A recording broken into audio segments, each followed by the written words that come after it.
Hi, this is Mike Mataloni from the Hot Iron, and I have in my hands here a package which I believe is a Nokia E6 smartphone.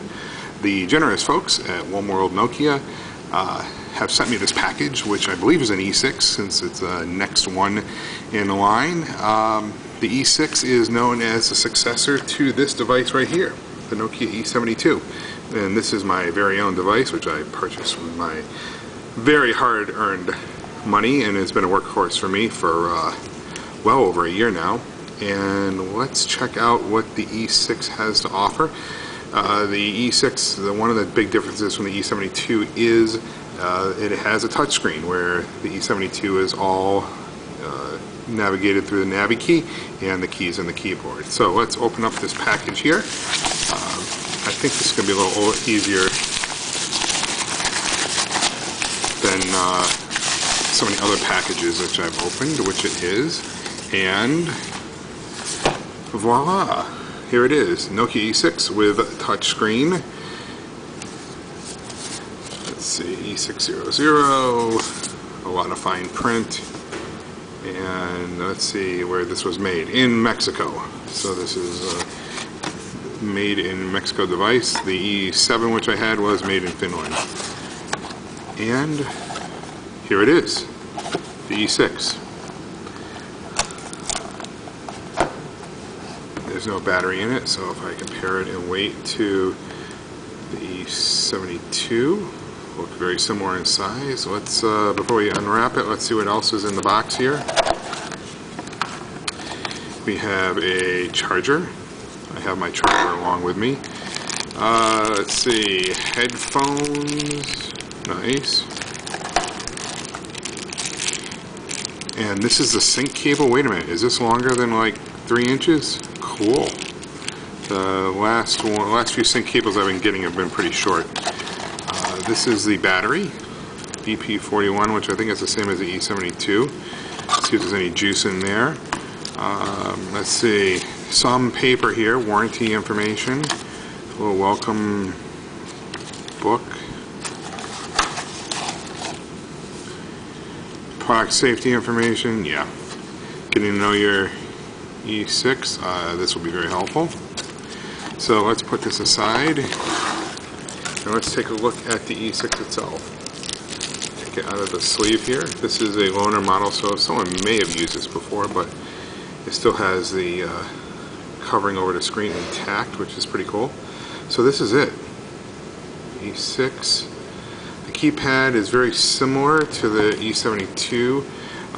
Let's see, the space bar is much bigger, which is similar to the E71, but the buttons here are a little different, and Navi key, of course, in the center.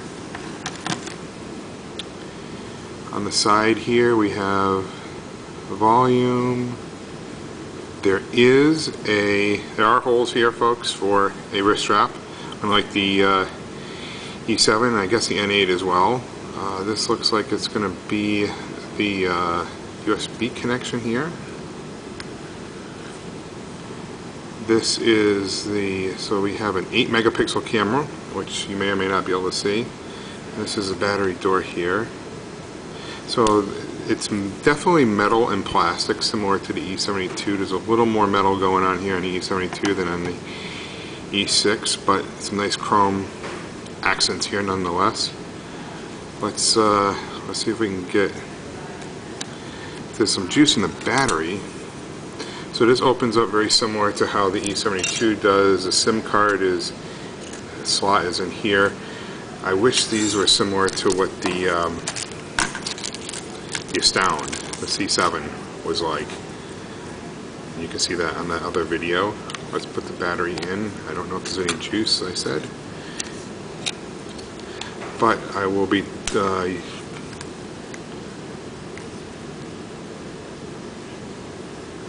it vibrated a little bit, so there might be something in here.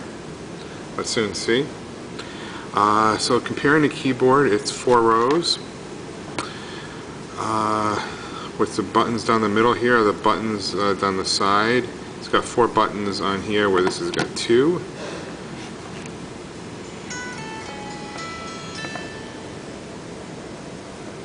This is running Symbian, a new version of the Symbian 3, the latest version, which is out there.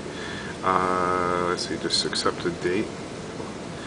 So this will be interesting for me. The last time I've used a phone of this profile with touchscreen was, that'll be my old Palm, which is no longer with me.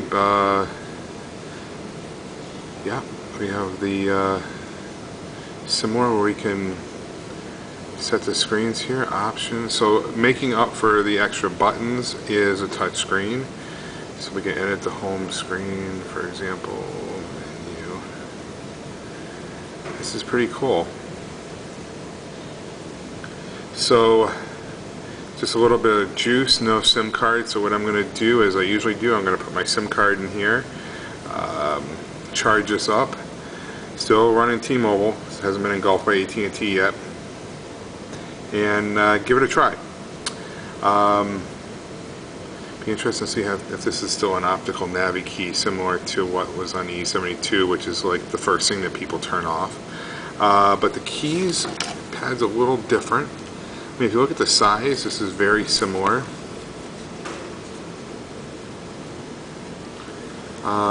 It has the camera comes out a little bit. This is an 8 megapixel camera.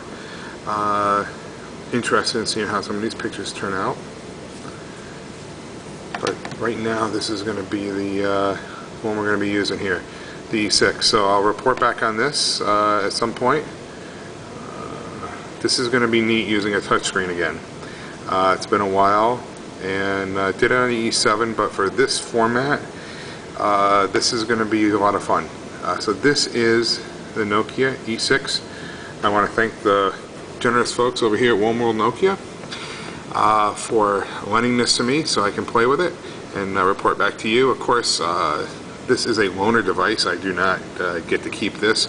I don't get paid for this either, and you can read about my relationship with Nokia and about these types of evaluations that I do at psurl.com/FUFTC. And this is Mike Mataloni from the Hot Iron, and this is the unboxing for the Nokia E6. This is going to be a good time. Looking forward to it. Touchscreen on this profile. Nice.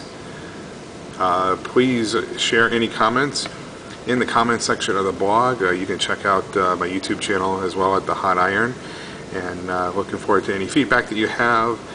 If you have any questions you want me to try out, please let me know those as well. Okay, this is Mike. Take care.